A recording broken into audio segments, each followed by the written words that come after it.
It's a commercial break. We have to do that. Why? Well, you see this fancy schmancy set we're broadcasting from? What, do you think it just grows out of the ground and all?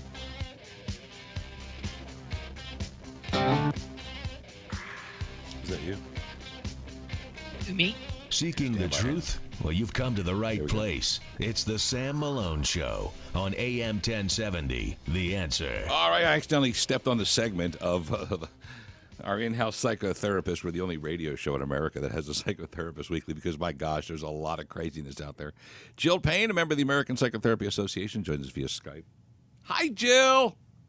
Good morning, Sam. I'm glad you're letting me come on to talk about all the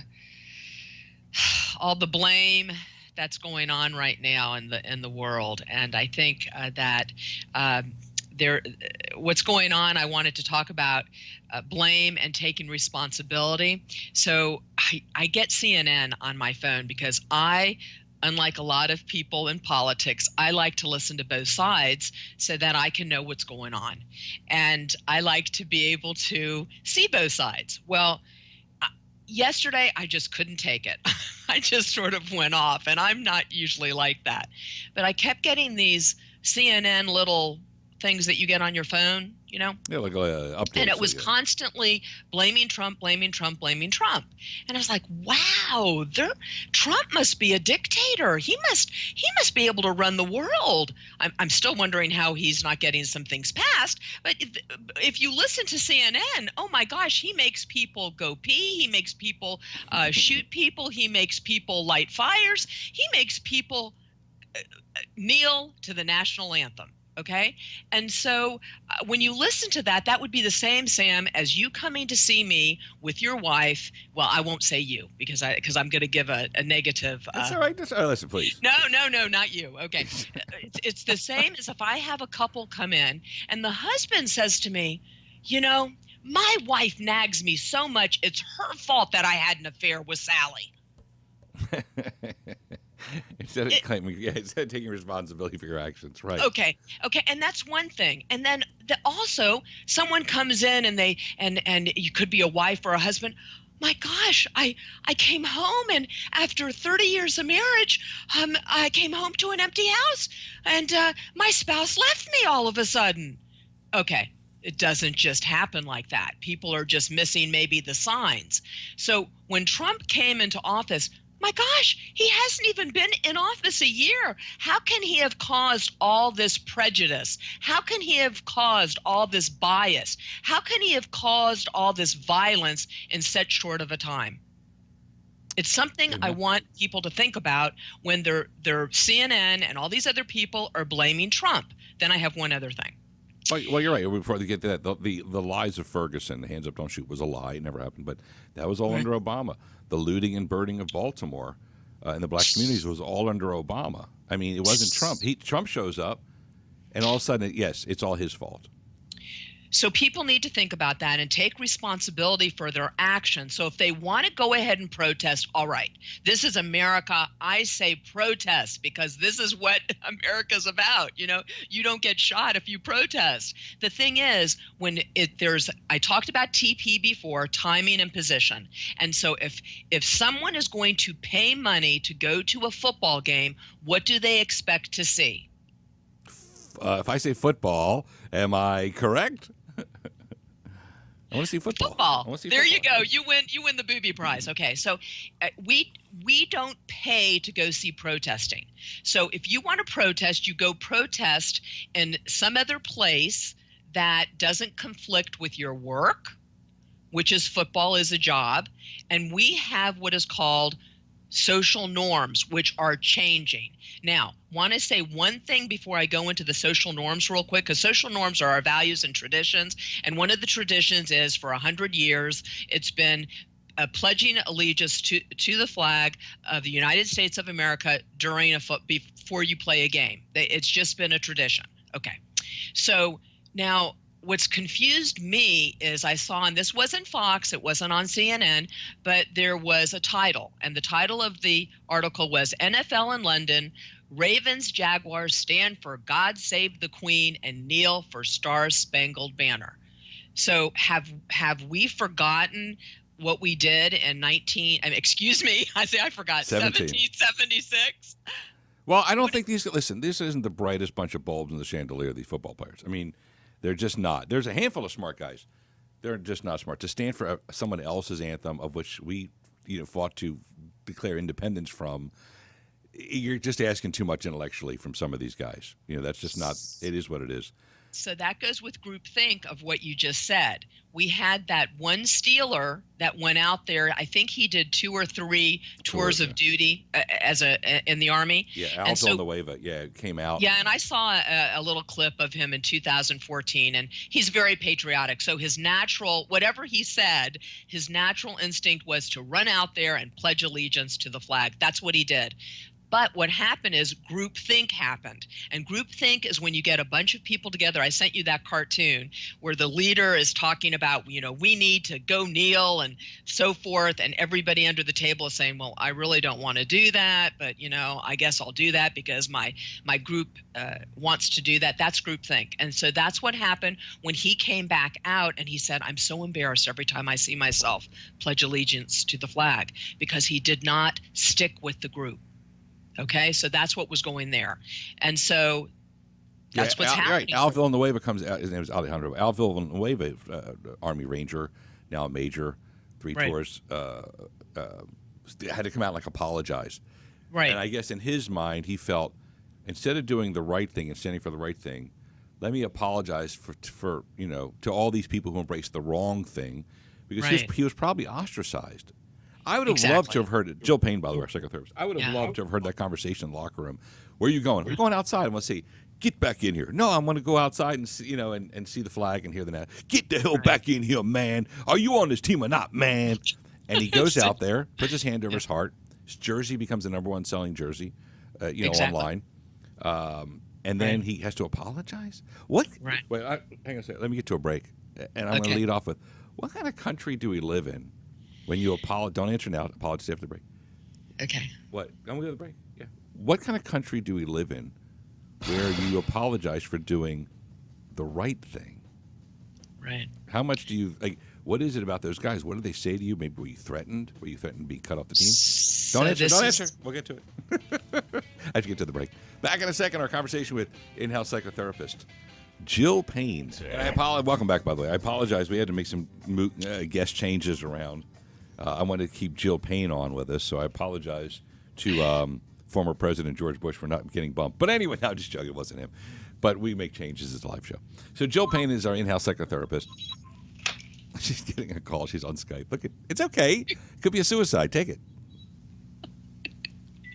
I'm turning it off. Don't turn off. Your psychotherapist probably might need you. It's an emergency. No, that's my house phone. Somebody thinks their shoes are talking to them and they're being chased around. They need, hello, my shoes are chasing me around. And that never happens to us. I usually put it, never mind. That's okay. So anyway, so we're talking about the insanity and the unpatriotic behavior and the un-American behavior of certain NFL athletes. But I want to go back to from the Pittsburgh Steelers, Alejandro Villanueva. Right. Defied the team, went outside the tunnel on Sunday. The team, I don't decide. They said, we're not even coming out. The Steelers from a blue-collar, all-American city. See, we're not even going to come out of the locker room for the national anthem, which is an epic fail. But anyway, Villanueva did, West Point grad. He was forced to apologize.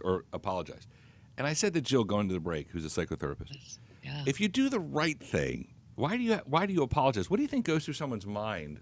What's the psychotherapist's take on you did the right thing, but you're apologizing for your good behavior?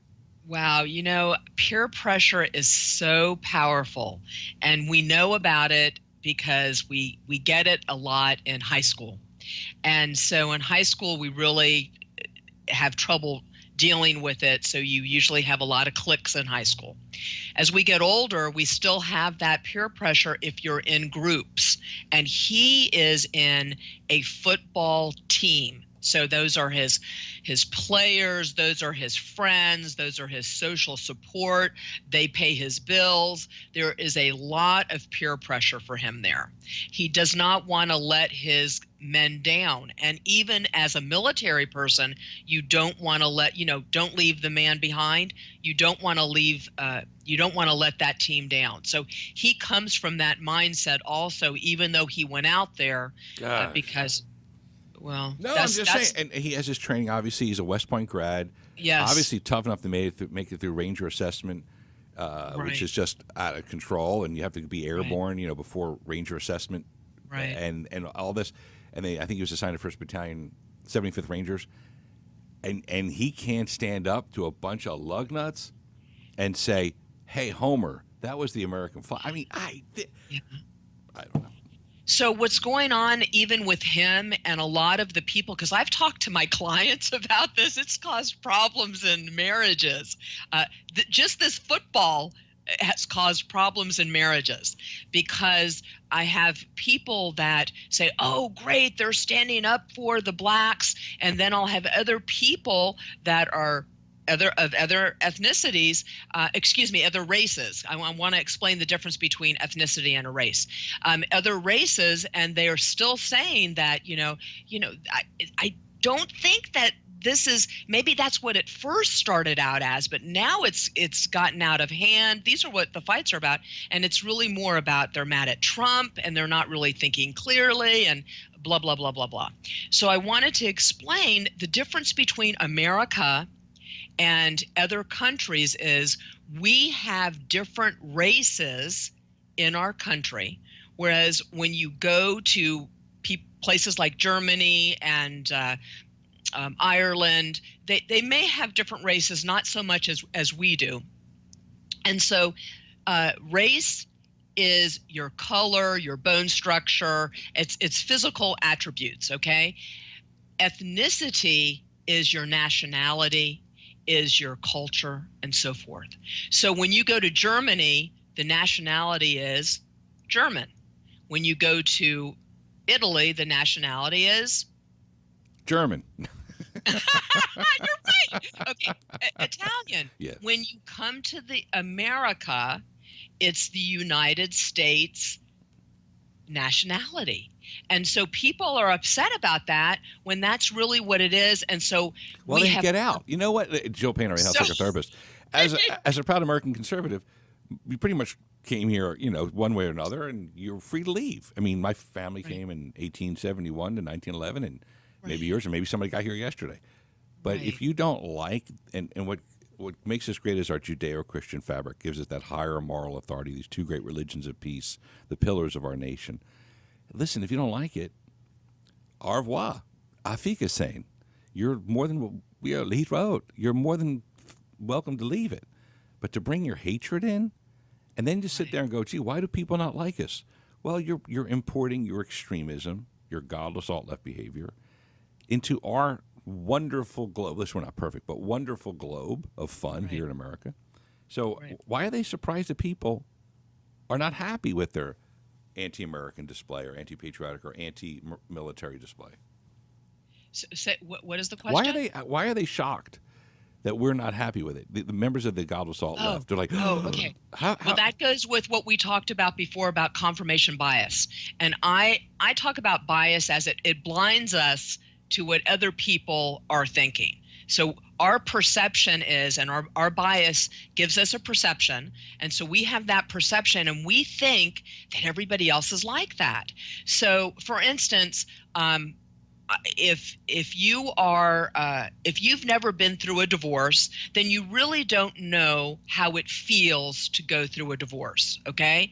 So the person that's gone through the divorce, their bias and their perception are going to be different than someone else that has never been through that.